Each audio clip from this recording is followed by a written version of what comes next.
y la retrospectiva financiera a propósito de la séptima ronda de negociaciones del Tratado de Libre Comercio, que se antojan muy complicadas, sobre todo con estos pronunciamientos, estos conflictos que parecen ir en crecimiento en la relación México-Estados Unidos. ¿Cómo estás, querido Rolando? ¿Qué tal, Jorge? Muy buenos días, amigos y amigos. Qué gusto nuevamente tener la oportunidad de platicar con ustedes.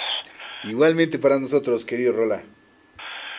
Sí, mira, de hecho, ahora voy a platicar sobre qué pasaría en el caso de que el Tratado de Libre Comercio no se firmara, de que México y Canadá se saliera de dicho tratado.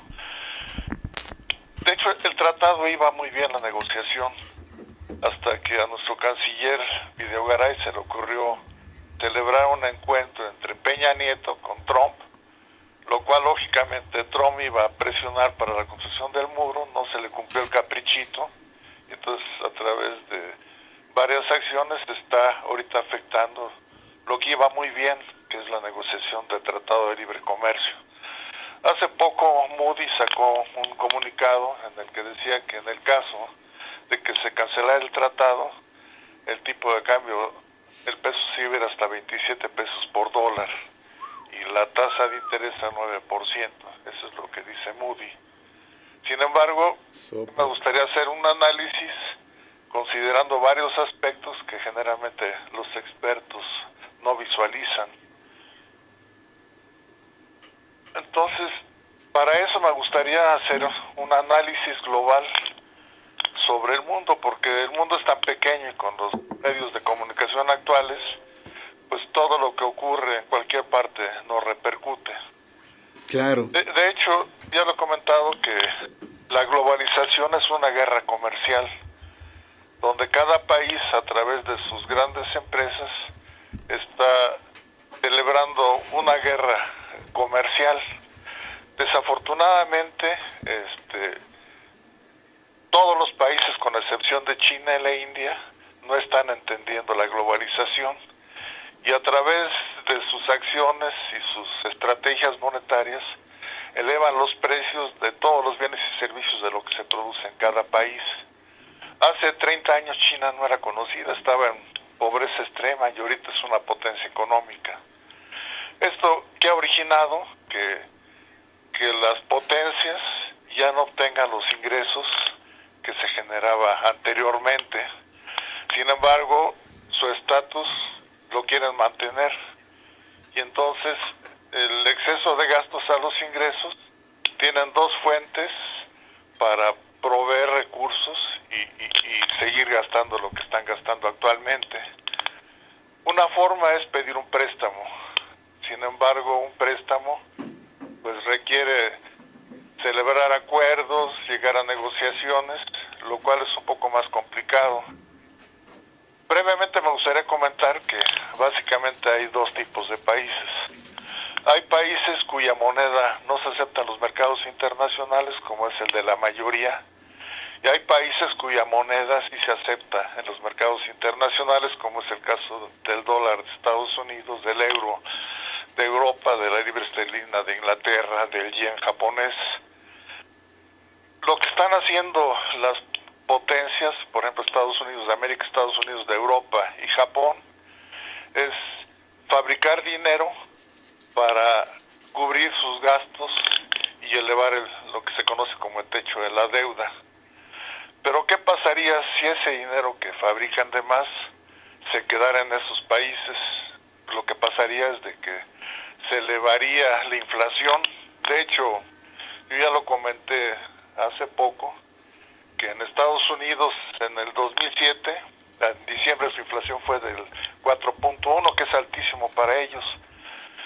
Pero como había el problema de los bancos y de falta de recursos, Bush empezó a fabricar dinero y en el mes de julio ya la inflación de Estados Unidos en julio era el 4.73%. Si hubiera seguido esa tendencia, pues la inflación hubiera sido de más del 8%, lo cual hubiera sido una catástrofe económica y financiera para Estados Unidos. ¿Qué hicieron? empezar a bajar la tasa de interés hasta llevarla al 0% y en diciembre del 2008. Si ustedes verifican las tasas de interés de las grandes potencias, en Japón es negativa, en Europa es 0% y en Estados Unidos es menor al 1%. De hecho, pues la secretaria de la FED se le ocurrió elevar la tasa de interés y la inflación de Estados Unidos se fue del 0.7% a más del 2% a diciembre del año pasado. Entonces, lógicamente, esos fondos, para un inversionista no le conviene dejarlos en su país y mejor prefiere arriesgar e invertir ese dinero en otros países. Algo que ha sido muy atractivo son las inversiones en las bolsas de valores. Pero para entender un poco el problema de México, siempre es importante que analicemos lo que es la balanza de pagos. Si vemos una gráfica que les envié, ahí les muestro que la balanza de pagos es un documento contable que muestra todos los movimientos de divisas que tiene un país. Hay una parte muy importante que se llama el saldo en cuenta corriente, que son los movimientos del estado de resultados de cada país, o sea, son los ingresos y los gastos que ese país genera a través de la compraventa de mercancías, servicios y la cuenta de transferencias, que es el dinero que mandan los países a sus familias. Entonces, por ejemplo, aquí podemos ver las reservas internacionales del Banco de México. Por ejemplo, en 1994, con la devaluación de 25,000 millones, las reservas bajaron a 6,000 millones. Y afortunadamente se han ido incrementando. Tenemos lo que es el saldo en cuenta corriente, que les comento que son los movimientos del estado de resultados del país, donde vemos que en todos los años tiene pérdida, o sea, importamos más de lo que exportamos, incluyendo ya el dinero que recibimos de los extranjeros que están proporcionando a sus familias, y en todos los años ha sido deficitaria. ¿Cómo ha cubierto México esos déficits? Pues por una parte a través de la inversión extranjera directa. La inversión extranjera directa es inversión que es más seguro, que generalmente se tiene en la inversión de nuevas empresas, nuevas plantas productivas, la cual es más difícil de salir. Si se fijan, la inversión extranjera directa ha sido muy importante, pero ¿qué pasaría si se cancela el Tratado de Libre Comercio? Pues muchas inversiones que llegaban a México con el atractivo de poder penetrar en el mercado más importante en cuanto a consumo, que son los Estados Unidos, ya con la eliminación del tratado entrarían aranceles e impuestos, lo cual encarecería la exportación de productos de México a Estados Unidos. Entonces, un efecto que tendríamos sería la disminución en la inversión extranjera directa. Pero en lo que hay que tener mucho cuidado y hay que observar mucho es la inversión en capital peregrino, porque son inversiones muy nerviosas que al primer situación de riesgo o de peligro la retiran del país. ¿Y cuánto tenemos de inversión extranjera de capital peregrino? Pues casi 400,000 millones de dólares contra 175,000 millones de reservas. O sea que parte de lo que nos enviaron de inversiones a la bolsa de valores ya no lo gastamos. Tenemos adicionalmente contratado un crédito con el Fondo Monetario Internacional de aproximadamente 80,000 millones de dólares, pero no conviene que nos preste el Fondo Monetario Internacional, porque impone sanciones que en lugar de ayudar al país a recuperarse, son acciones que le afectan, empezando porque pide que aumenten los impuestos.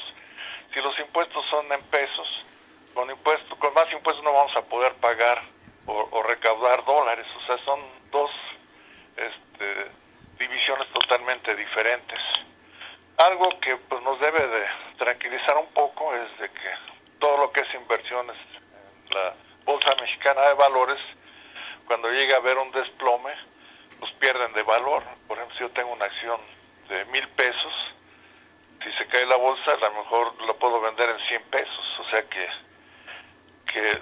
yo siento que estamos más o menos protegidos, pero corremos el riesgo de quedarnos casi sin divisas y poder tener una situación similar a la que sufrimos en 1982, que nos quedamos sin $1 para poder realizar operaciones internacionales. Yo siento que, como lo comenté, que el tratado se debe de firmar, pero necesitamos que no nos ayude los políticos o la gente que no sabe negociar ese tratado. También que lo está haciendo la gente de economía, para que metan la mano otras personas y nos lleguen a afectar. Lo de la firma del Tratado de Libre Comercio yo siento que es algo muy importante, porque puede traer muchos beneficios a México. Trump se peleó con Europa, se peleó con el TPP-11. Entonces, lógicamente, si seguimos con el tratado, esos países van a tratar de penetrar al principal consumidor del mundo a través de México. Eso traería inversiones, fuentes de trabajo, de empleo. Pero si se cancela el tratado, inicialmente sí nos va a afectar, aunque nos va a afectar directamente en el tipo de cambio, lo cual a mediano plazo nos va a abaratar, y si lo saben manejar adecuadamente, México puede ser una potencia económica. O sea, como lo he comentado siempre, en todas las situaciones hay riesgos y oportunidades, pero yo siento que tenemos gente que nos gobierna, que no tiene los conocimientos ni la habilidad ni para entender lo que es la globalización, ni para manejar adecuadamente las variables económicas del país. En sí, ese es mi punto de vista del riesgo que puede tener el país. Claro, muy interesante, Rolando, porque sí, pues podemos decir, bueno, pues que se quede con su tratado, con su muro, pero en realidad, pues es una situación de conveniencia para ambos países. Claro. Trump lo sabe, sus asesores lo saben, por eso han metido la presión en estos días, como ocurre cada que inicia una ronda de negociación. Hace Trump algún pronunciamiento tronante, pero en realidad tienen mucho interés de sacar adelante el tratado. Y claro, Trump, como acostumbra, pues quiere sacar la mayor ventaja posible. Claro que nos traería complicaciones el echar para atrás el Tratado de Libre Comercio, pero siento yo que ellos mismos, hay un lobbying importante de empresarios automotrices y de muchos otros sectores de la industria estadounidense que están presionando al gobierno de Trump y a los negociadores para que ese Tratado de Libre Comercio se fortalezca y no se eche para atrás, porque realmente sería un desastre, a pesar de que digamos, pues sí, esto nos puede traer por otro lado el sacarnos del lado positivo, digo, el sacarnos de una zona de confort de la que hemos creado, el diversificar nuestro comercio y todo, pero estando ya en esta relación, además con un socio geográficamente, el comercio que se da en la frontera, el intercambio que se da en nuestras fronteras, ese desde luego es muy importante para la economía de ambos países, de los estados fronterizos y de muchas economías a nivel estatal que dependen del Tratado de Libre Comercio. Entonces, será una realidad, es una realidad el riesgo que corremos de que este Tratado de Libre Comercio llegue a tronar, pero también es muy cierto que ese riesgo es potencialmente menor si consideramos que hay muchos intereses en juego que los propios estadounidenses están interesados en defender, ¿no, mi querido Rolando? No, nada más en empleo son más de 5 millones de puestos de trabajo en Estados Unidos que se perderían. Sí, sin embargo, yo creo que siempre debemos de esperar lo mejor, pero hay que estar preparados para lo peor. O sea, yo como persona física, ¿qué sugeriría? Pues cuidar mucho las tarjetas de crédito. Y ahorita las tasas están al 70% masiva, que es altísimo la tasa de interés de una tarjeta de crédito. Ay, ni me digas, que me va a dar migraña otra vez. Pues no, por ejemplo, hay sí. Créditos para como empleados, que a lo mejor conviene contratar algún crédito a tasa fija y depositar en la tarjeta de crédito para tratar de bajar. O sea, yo yo siento que va a ser difícil que se pueda cancelar el tratado, hay demasiados intereses. Así Pero de es. todas formas no está de más cuidar muy bien nuestras tarjetas de crédito, porque sus intereses son desproporcionados. Así es, querido Rolando. Pues muchísimas gracias, como siempre, por esta radiografía y esta explicación tan prístina que nos das de estos eventos que son así desde fuera, parecen muy difíciles de entender, pero que en realidad se presentan de esta manera tan sencilla como tú lo haces, lo entendemos fácilmente. Muchísimas gracias, como siempre, Rolando, Gracias a por tu ustedes. apoyo, tu participación destacada. Es un orgullo para nosotros tenerte aquí como colaborador. Para mí, muchas gracias por la oportunidad. Gracias, querido Rolando. Nos escuchamos la próxima semana. Claro que sí, muy buen día a todos.